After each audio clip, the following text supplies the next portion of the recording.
Si tu veux apprendre ta religion correctement, viens me rejoindre sur mon nouveau site internet i-islami.com. Croyances, langue arabe, jurisprudence, tajwid, tafsir, sciences du hadith, comportement et exhortation. Tout cela dans une seule et même formation. Tu pourras apprendre les bases de ta religion avec des vidéos simples et détaillées. Pour plus de détails, rendez-vous sur i-islami.com. Bonne vidéo. Assalamu alaikum wa rahmatullahi wa barakatuh. Dans cette nouvelle vidéo, nous allons définir les conditions dans le mariage. Ash-shurut fi az-zawaj. Nous diviserons cette vidéo en 3 parties. La première partie sera consacrée à la définition du mot shart dans la langue arabe et dans le jargon islamique. Dans la deuxième partie, nous verrons ce qu'il faut absolument savoir à propos des conditions dans le mariage. Nous y verrons entre autres la différence entre les conditions du mariage et les conditions dans le mariage. Nous verrons les différentes catégories de conditions en islam ainsi que leur jugement. Et nous répondrons à une question que beaucoup de musulmans se posent. Est-ce que l'amour est une condition pour le mariage? Dans la troisième et dernière partie, nous répondrons à une question qui revient souvent lorsque nous abordons les conditions dans le mariage. Est-il permis à la femme de conditionner à son mari de ne pas pratiquer la polygamie? Nous tenterons de répondre à cette question à travers les textes et la compréhension des savants. Sans perdre plus de temps, on passe à l'explication. Bismillah walhamdulillah wa salatu wa salamu ala rasulillah wa ala alihi wa ashabihi wa man wala. Amma ba'd. La définition du mot shurut dans la langue arabe. Le mot shurut est le pluriel du mot shart, dont l'origine est composée de 3 lettres, shin, ra, ta, qui forment le verbe sharata, qui signifie un signe, un drapeau ou une marque. Quant au mot shart, il signifie une condition, car la condition d'une chose est ce qui est visible et apparent. La définition dans le jargon islamique. Dans le jargon islamique, le shart est une chose dont l'absence implique l'absence de l'œuvre et sa présence n'implique pas la présence de l'œuvre. Ce qui est voulu par la phrase « son absence implique l'absence de l'œuvre » est que s'il manque une condition à une œuvre, cette œuvre n'est pas valide. Quant à la phrase « sa présence n'implique pas la présence de l'œuvre » signifie que si une condition est présente pour un acte, ceci n'implique pas forcément que l'acte est valide. Exemple, parmi les conditions de la prière, il y a la purification rituelle. Si une personne prie sans avoir accompli cette condition, sa prière est nulle.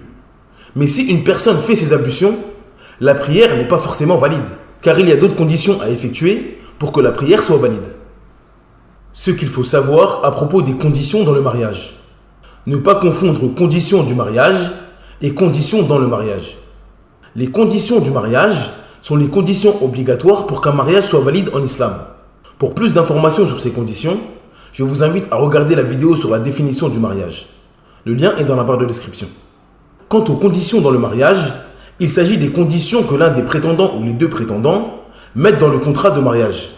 Donc, la différence entre les deux est que si les conditions du mariage manquent, le mariage est nul. Tandis que s'il n'y a pas de conditions dans le mariage, celui-ci reste valide. Les catégories de conditions et leur jugement. Les conditions dans un contrat sont de 2 catégories. Les conditions de la législation. Il s'agit des conditions que la législation a déjà installées pour les contrats. Ces conditions doivent être obligatoirement présentes pour que le contrat soit valide. Les conditions établies. Il s'agit des conditions mises par les 2 parties dans leur contrat. Ces conditions se divisent elles-mêmes en 2. Les conditions liées. C'est le fait de lier un contrat à une chose précise. Exemple, une femme dit à son prétendant « Je me marierai avec toi uniquement si tu termines l'apprentissage du Coran. » Dans cette situation, la femme a lié l'acceptation du mariage à l'apprentissage du Coran du prétendant. Les conditions restreintes. C'est lorsque l'une des 2 parties ou les 2 conditionnent une chose durant le contrat ou après la validation du contrat. Exemple, je désire me marier avec une femme et je mets la condition qu'elle soit vierge. Il s'agit là d'une condition durant le contrat. Autre exemple, la femme désire se marier mais conditionne de rester chez ses parents la première année du mariage. Il s'agit ici d'une condition après la validation du contrat. L'avis le plus juste concernant ces conditions, et Allah Azza wa Jal est le plus savant, est que l'origine dans les conditions restreintes est la permission, et qu'il est obligatoire de les accomplir lorsqu'elles ont été acceptées. Bien évidemment, si la législation a interdit cette condition, il n'est pas permis de l'accepter, et encore moins de la respecter. Exemple, La femme conditionne à son futur mari que ce soit elle qui ait l'autorité et qui prenne les commandes du couple. Ceci contredit bien évidemment la législation, car Allah Azza wa Jal a donné autorité aux hommes. Autre exemple, le prétendant conditionne à la prétendante d'enlever le voile après leur mariage. Il ne fait aucun doute que ces conditions sont interdites et ne doivent pas être prises en considération. Est-ce que l'amour est une condition pour le mariage? Comme nous l'avons dit dans la vidéo sur la vie de couple que je vous invite à visionner, le lien est dans la barre de description, beaucoup de musulmans prennent en exemple le mariage des mécréants. Ils cherchent malheureusement à calquer les mariages des mécréants qu'ils ont vus à la télé ou dans les séries. Cela est malheureusement tellement entré dans leur cœur qu'ils tentent d'appliquer cela dans l'islam. Et cela les pousse à prendre les objectifs du mariage des mécréants et en faire des objectifs dans le mariage islamique. Il est donc impératif pour le musulman de savoir que l'amour n'est pas du tout une condition pour le mariage. Au contraire, il n'est pas permis à l'homme d'aimer une femme alors qu'il n'est pas marié avec elle, car cela ne peut se produire que par des moyens haram et une fréquentation hors mariage. Et c'est ce que nous constatons malheureusement de nos jours. Beaucoup de musulmans disent « je ne peux pas me marier avec quelqu'un que je n'aime pas ». Cela les pousse donc malheureusement à se fréquenter hors du mariage et à tomber dans d'immenses péchés. Si un homme ou une femme tombe amoureux d'une personne sans avoir commis de haram, alors le remède à cela est le mariage, afin de ne pas tomber dans l'interdit. L'origine dans le mariage est la présence d'amour, d'affection et de miséricorde au moment du contrat de mariage. Et il est important de savoir pour le musulman que les deux époux ont plus besoin de miséricorde entre eux que d'amour. Car la miséricorde dans le couple est plus importante que l'amour dans un couple. L'amour dans un couple est un immense bienfait qui augmente la préservation des époux et possède un goût spécial. Pour en savoir plus sur l'amour en islam, je vous invite à regarder la vidéo qui lui est consacrée. Le lien est dans la barre de description. En résumé, l'amour n'est pas une condition obligatoire pour le mariage. C'est-à-dire que la personne ne doit pas dire « je ne me marie pas si je n'aime pas la personne ». L'objectif du mariage est d'épouser une personne dont la religion et le comportement lui conviennent. L'amour et l'affection sont des conséquences du contrat de mariage et non une condition. Et il est tout à fait possible que deux personnes vivent heureux ensemble sans amour entre eux. Cependant, il est quasiment impossible que les époux puissent vivre entre eux sans miséricorde. Donc les époux doivent faire le plus grand effort sur la miséricorde entre eux, car la miséricorde renforce et améliore l'amour entre les époux. Si leur relation est basée sur la dureté, la méchanceté et le manque de tendresse, cela fera disparaître l'amour entre les époux. La miséricorde est donc ce qui permet au couple de vivre une vie paisible, saine et harmonieuse. Contrairement à ce que pensent certains musulmans qui ont été empoisonnés par la vision des mécréants. Ils pensent que l'amour est une base obligatoire pour le mariage, alors que nous voyons tous les jours des couples qui s'aiment de toutes leurs forces, vivre dans la tristesse, la dispute, les conflits et finir par un divorce. La miséricorde accompagnée du bon comportement est donc le socle le plus important pour obtenir une vie de couple heureuse et paisible. Et il ne fait aucun doute que celui qui plante cette graine obtiendra le fruit de l'amour. Est-il permis à la femme de conditionner à son mari de ne pas pratiquer la polygamie? Avant de répondre à cette question, il est très important d'être clair sur un point. Il n'est pas permis pour le musulman ou la musulmane de croire que la polygamie est une chose interdite en islam.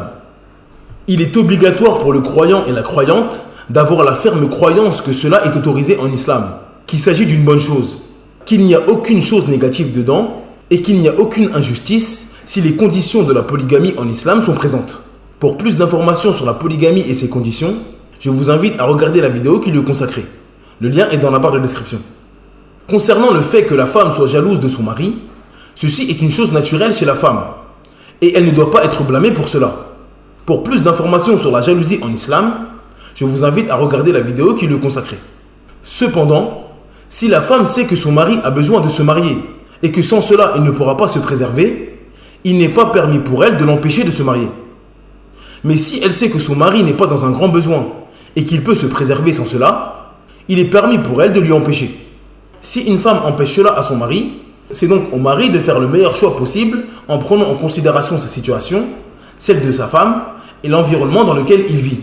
S'il estime que de prendre une deuxième femme est meilleur que de ne pas en prendre une deuxième, alors il le fait. Mais dans le cas contraire, il s'abstient de le faire. La question qui nous intéresse ici est la permission ou non pour la femme de mettre comme condition au prétendant de ne pas prendre une deuxième épouse. Est-il permis à la femme de dire au moment du contrat de mariage « Je ne t'interdis pas de te marier » Cependant, je conditionne que tu ne te maries pas alors que tu es marié avec moi. Si tu veux te marier alors que nous sommes mariés, la décision me revient. Soit j'accepte cela et j'annule la condition que j'avais mise dans le contrat de mariage, ou soit je demande le divorce. Les savants ont divergé concernant la permission de cela. Cependant, l'avis qui semble être le plus juste et Allah Azza wa Jal est le plus savant est que cela est permis. Certains ont pensé que cette condition rendait haram ce qu'Allah Azza wa Jal a rendu halal. Mais ceci n'est pas tout à fait juste. Il faut donc faire la différence entre deux situations. Rendre le halal haram. Cela consiste à rendre la chose haram de manière absolue. Cela revient à mettre comme condition que la chose qu'Allah Azza wa Jal a rendue halal devienne haram pour la personne. Bien évidemment, cette condition est nulle et ne doit pas être respectée. Empêcher une chose halal. Dans cette situation, la personne ne rend pas halal le haram. Il l'empêche dans une situation donnée. Et c'est ce qui est le cas dans n'importe quelle condition dans un contrat. Exemple, je déménage dans un autre pays et donc je vends ma voiture à mon voisin avant mon départ. Mais je lui mets comme condition de pouvoir utiliser la voiture jusqu'au jour de mon départ. Dans cette situation, la voiture appartient à mon voisin au moment de la vente. Et donc, il est halal pour lui de l'utiliser comme bon lui semble. Mais je lui ai conditionné de pouvoir garder la voiture jusqu'à mon départ. Et il a accepté cela. Donc, je lui ai empêché une partie du halal. C'est-à-dire pouvoir utiliser sa voiture au moment de la vente jusqu'au moment de mon départ. Cette situation s'est produite à l'époque du prophète Mohammed sallallahu alayhi wa sallam.